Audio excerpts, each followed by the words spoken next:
Hey, will you take a picture of me and Ramon? Yeah. Yes, we've Getting there. got shit to do now. We're gonna conquer the landscape world here. Exactly. Hey. Welcome. Forces to reckon with. That's right.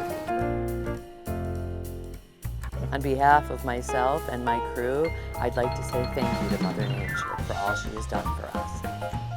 And vote for her at the next meeting.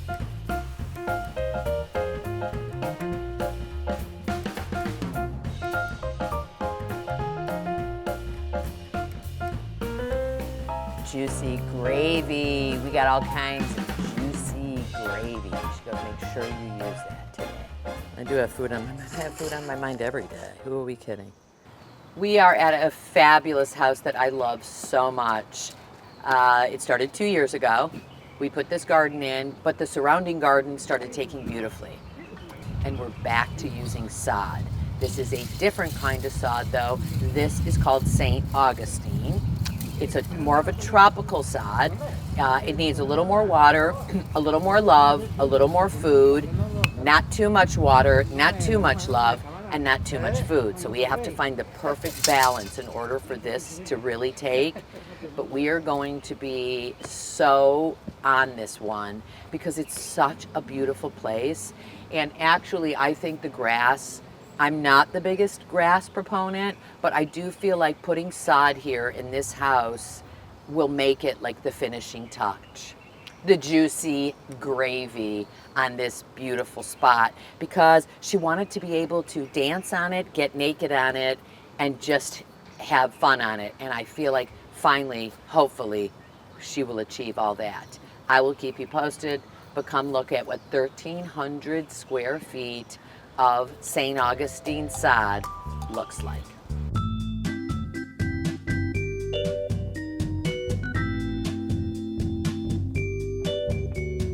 Fine people, we found a feather from that big thing that just flew by. This is a good sign. This is going to work. Miracle work. What did you just say it looks like? Like a cork tree and legs like a monster. But I'm gonna let you know exactly when I check it out. Okie dokie. It's called an Ethel Tamarisk. Ethel meet Ethel. I do like it. I've never actually heard of Ethel Tamarisk, but I like her name, so I like her. I was certain it was a pine tree, but it does look a bit like an acacia or a cork. Whatever she is, come look over here and look at her legs. These look like her legs, don't they? And her parts right in here. Her what? Her parts. These are her legs, and this is her canal. And then she has a little bit of a branch growing out of her canal. You know you need to worry when you have branches coming out of your canal, I'm just saying. I mean, seriously. You're gonna get banned. I know. I do get banned for saying nothing. I'm talking about trees here, not parts, not Virginia, vagina. Ethel. Ethel and her parts. The termites are eating the Termites have steak? eaten the steak. Nothing is sacred in Glendale. So you can just see on here, holes and holes. They've already eaten the bottom. Yep, you can see greasy slithereens, snail trail, and whatnot. These are things you always need to look out for. The plants look healthy, but the surrounding stuff looks a little bit funky. And I wouldn't call them 100% healthy. There's so many in here, and the root system's probably so much underground, because as it is above, so is it below. If it looks so busy up in here, you can just imagine what it looks like down there. So I'm going to share something that I just learned really exciting about trees. Trees grow, they have to grow in two directions. They grow up and they grow down. Growing down is called phototropic, and growing up is called gravitropic. Gravitropic means growing, I'm backwards. Gravitropic means growing down, and that is where the roots have to be, and gravitropic goes first. Phototropic is growing up, so it's roots and fruits. You have to grow down before you can grow up. So I feel like life is a garden. We are all gardeners.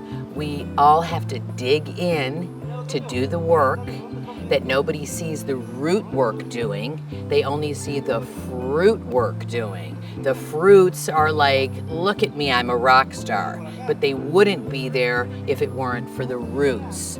So that's us. If we dig in deep and down and damp and dark, people do their work up there. And then this part that comes up, the phototropic part of us, is the part that everybody sees and just thinks you're naturally fabulous because they didn't see you doing the work with your roots. They're only seeing your fruits. So this is, I think, the best bed in the house because everything here is so flowery and has taken so beautifully. We started all over in this bed. The only thing that was here was this giant fig tree. Other than that, we put everything in 2 years ago, 2.5, and it's all taking beautifully. And I'm so happy because the good news is there's a few plants that we had to repurpose and move. And that's the beautiful thing about watching a garden grow. You see what takes, what doesn't take, what can be moved, what's not to be moved. And if you wait, I mean, a few years in, you can move things. Not 100% guarantee, but 98% guarantee. So we moved a few things around in these beds once we saw what 2 years had done for us. And now we're well on our way. If this grass takes, we're $1 million. So in front of me is called budelia, and it is butterfly bush, and it is so pretty. It looks like just giant lilacs. And this will go all summer like this, and if we let it, it will get giant. We did a cleanup here. We literally took off half of this. The same with the lavender. It was so big, we took out half of that. These sweet peas are gonna separate her dining area from this because they're getting so big, we're gonna use them as a hedge, which I just wanna say a sweet pea hedge is underused and fabulous. I don't necessarily think we wanna make a hedge right here, but I just wanna throw it out to anyone that's listening. Sweet pea hedges can be fabulous. They will flower all year long. They might have a few little nakedness to them, so if you're looking for complete privacy, that's not your plant. But if you're looking for beautiful, flowy, and a little bit of privacy, that's the plant for you. We mixed it up in here, very Mediterranean. We have roses and lavender and figs and lemons and, you know, fruits, all kinds of stuff. This is definitely like a potager in here. Potager mixing fruit, vegetables, herbs, and smells. There's a lot of this throughout this whole garden.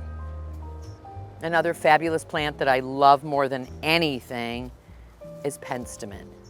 Penstemon comes in so many sizes, so many colors, always this hummingbird kind of flower that everybody loves. They come in ground covers. It's so water-wise and it's so lovely. I think this would be my pick of like a California native-y plant that you can't go wrong with. Penstemon. Caprasma, the mirror plant. I usually use the green and white ones, and I have some in here, but this one is beautiful. It's like this bricky color. The other thing I want to show you is this, we did not put here, volunteer, called Frangipani, also known as plumeria, and it's just starting to get its little things. I mean, it looks like it's been chewed to pieces over here, takes a licking, and keeps on ticking. You're gonna see you got a lot of good growth of this nice little penis. What? We call it like we see it. And we see it, so we called it. Ooh, shit skis, I'm stepping on it. Oh, you killed him. I know, but you can't kill it. That's the good news about this. The only thing that's not working fabulous here are the geraniums. And those are things that are like bulletproof. I mean, look. He's sad. Look at that, poor guy. Sad guy. Yeah, somebody literally crushed it. Stepped or, you know, it's all kind of, It's flattened. yeah, it's like, again, another plant, it doesn't matter. You could step on it, vomit on it, poop on it. It'll still be gorgeous if you stop doing all those things. Once you stop doing all those things. We cut off a load of the fig too. That thing was literally laying on all of these. This bed's a good one too. Lots of euphorbia in this bed. We took off a lot of the flowers because it was flowering quite a bit. Another mirror. This is a plant that I really want to tell to FO. It's the meanest plant in the history of plants. Not really the meanest, but it is I mean, this is painful and those are painful. It's like a pineapple palm, but it has a presence. And actually that was in another place in her yard, and we moved it and repurposed it. And it bit us the whole way. I want to tell it to FO. Even though I like it, there are sometimes you want to tell something that you love to FO, so this happens to be one of them. I don't love this plant, but it completely has its application. What is growing well is this leucadendron. And if you look over in here, it's going to have a load of flowers on it. Loads of big. And it is so good, and I'm so love this. This lovely kaleidoscope plant, also known as abelia, it adds so much color in this garden, and it plays off of the leucadendron. So I really like the way this bed is looking lovely. And if you come all the way over here, you'll see what we did after this leucadendron. Do you get these in here? Look at all that. This is all going to be a bunch of different. Hold on right there. There's the flower, and it gets like hairies around it too. So it'll be interesting to watch this. There's a load of them on there. We moved our signature Vitex. It was in here with all of these dwarfed sweet peas and lavender. We had the Vitex in here thinking that maybe it could have its own day, but it never did. It was being completely... So we pulled it and we put it up here. You're gonna watch and see. This thing is gonna be, it's been in 2 days. It's already saying, thank you. And it's gonna be gorgeous. It'll come all up in here. What's it saying? Thank you. For freeing me. I am free. Did you see that? That was like some eagle or something huge. There's so many good birds here. It's crazy. Although I don't blame them. I'd be wanting to fly over here all day as well. Ah, delicioso. Let's check on the ligularia. Hell yes. Nah, sort of. We have to give it a little minute. I can see it starting to hump. The humps are rising, but it's still not there. It's only been about a half hour. Let's give it another minute. But as you can see, the hump has risen. So he hasn't risen, but the hump has risen. Hump day. Hump day. And it is hump day. Hump did dump. I want to say how much I love working at houses. I feel like I get to know people through their homes. And I feel like it's such a nice way to pick gardens according to homes, even before you know the people. Like this house has a very old school vibe. The garden, we used all kinds of like native-y California water-wise, and it suits this. And I feel like maybe the grass will be a beautiful floor for this garden. So I look forward to having everything just grow together magically, like it do. What job makes the most money plus tips? Moils. Do you know what a moil is? The person that cuts the tips. The Jewish guy that cuts the tips. Runs the shears. The shear. I really want to tell you all how much I appreciate and love you. And I want to leave you with 6 things I would love you to do for me and Firmly Planted. Like, learn, love, listen, follow, and subscribe to my YouTube channel and to anything else with me on it. I really appreciate it. We're trying to build ourselves, build our momentum so we can keep going and be just part of the green movement filled with green love. If you would like to hear more in-depth and juicy tidbits, I ask you to please listen to my podcast, Life is a Garden, because actually life is a garden. We are all planting seeds. We are all nurturing things that we want to grow. So I actually want to know what you're planting in your garden, whether it be your garden at your desk, your garden in your garden in the world. What you planting? And again, thank you Like, love, listen, learn, follow, and subscribe. Jungle Boogie. Get down, get down. Get down, get down. Woo! Feel like Super Jump. Get down, get down. Get down, get down. Killing it. Dee, dee, dee, dee.